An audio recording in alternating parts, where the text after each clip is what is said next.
Let's talk about tiredness, fatigue, especially that insidious sort of tiredness that it doesn't matter how much you sleep, you wake up tired, it just won't seem to go away. It's quite common, but of course common doesn't make it normal. It's not supposed to be that way. It is a problem. For over 40 years of my professional life, I've had a saying that if you don't wake up bright and bouncy and leap out of bed full of energy and vitality to get the day's work done, there's something wrong. You're not quite well, sick even maybe. There has to be a reason. Well, of course, if you go and talk to doctors, they'll give you all the usual baloney. If you're an older person, they'll say it's your age, what do you expect? But that is nonsense, because octogenarians, nonagenarians, centenarians even, people are 100 or more, plenty of those are lively and sprightly and full of energy and vitality. So it's not a factor of aging. They might try and tell you it's metabolism, your metabolism is running down. There's a lot of emphasis these days on mitochondria, which give you your energy, so you might get distracted that way, and the doctor wants to go deep into this and find you some mitochondrial energy pill. Well, I'm not saying that mitochondria aren't important, and they're very much to do with your energy and drive, but I am saying there's something much simpler than worrying about your internal organelles inside your cells, and I'll come to that in a minute. Of course, your doctor might say, well, it's hormones, what do you think, expect, your hormones are messed up, especially if you're a woman.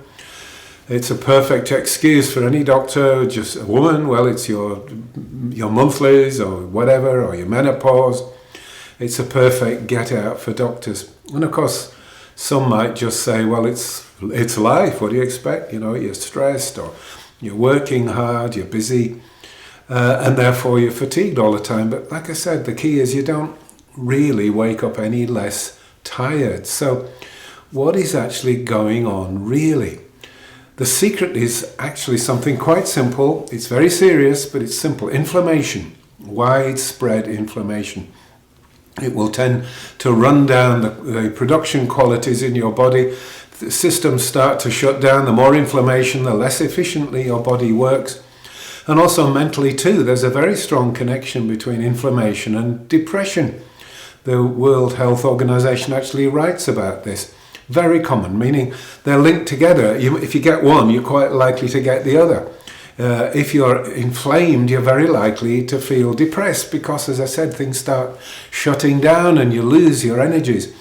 But also if you're depressed, that's usually because you're inflamed. You're sitting around not eating and drinking the right things, being unhealthy, not getting enough exercise, and all that will raise the inflammation index. So I want to now tell you about the number one secret to the number one, it's not a secret and it's not even rare, it's very common, but don't go chasing after things like autoimmune disease and hidden parasites and stealth pathogens. The number one common reason for systemic inflammation in your body and in everybody in the world is food intolerance, food allergies, if you like. Things that are what I call bandit foods, because they rob you of your health and happiness and vitality. They're not good for you. And these are very individualistic things. You can't beat it by just saying, well, I'll eat vegetarian, or I'll go keto, or paleo ketogenic, and all these different set diets don't work because everyone's are different. Now, that's a whole story, bandit foods, and how to figure that out for yourself. I'll be doing some videos on that, of course, in the future. But in the meantime, if you want to just do something for yourself, there's one or two things you could try. Dairy and wheat are very common food allergens, by no means the only ones, but you could try giving up dairy for a week or 10 days. See what happens, or give up a group of foods like the nightshades or grains. Grains, well, that's wheat and corn, barley, rice, oats, that family of foods. Wheat alone occurs in bread, cakes, biscuits, pastry, pasta, muffins. It's very widespread. You could try knocking that off for a week or 10 days and just see if your energy or vitality comes back. Makes me think of a patient I used to know. It's a good friend, but a patient of mine. And we used to talk a lot about food intolerance reactions. Anyway, he decided, before he met me, that he wanted to try giving up wheat.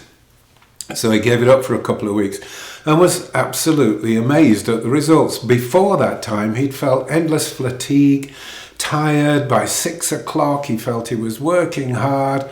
10 o'clock at night, he just about was slumped on the sofa. He had no energy, no vitality. Oh my goodness, I think I need a vacation. You know, that kind of feeling. You probably know very well what he's talking about. Well, when he gave up wheat, it all went into reverse. His energy resurged. He felt 10 or 15 years younger. He had all the vitality he needed. He got through the day and wasn't even tired at 8 o'clock, 10 o'clock at night, wasn't even tired, and certainly didn't need a vacation. So that just shows you how important it can be. The other thing you could try is some anti-inflammatories. Vitamin C is a very good anti-inflammatory. Nigella seed, turmeric, of course, is quite a famous one. Boswellia. You could try and see, trying to shut down the inflammation and switch it off actually helps your fatigue state. If it does, then it's worth exploring more deeply. And it will turn out to be some connection with inflammation of some kind, I can assure you of that. Okay, well, if you'd like to know more, just subscribe, sign up. I'll be here on a regular basis giving you some interesting tips like this. I'm back in front of the camera again, giving out what I know, and after nearly 50 years of clinical experience, I can tell you I know a lot that people out there on the internet don't know. Take care.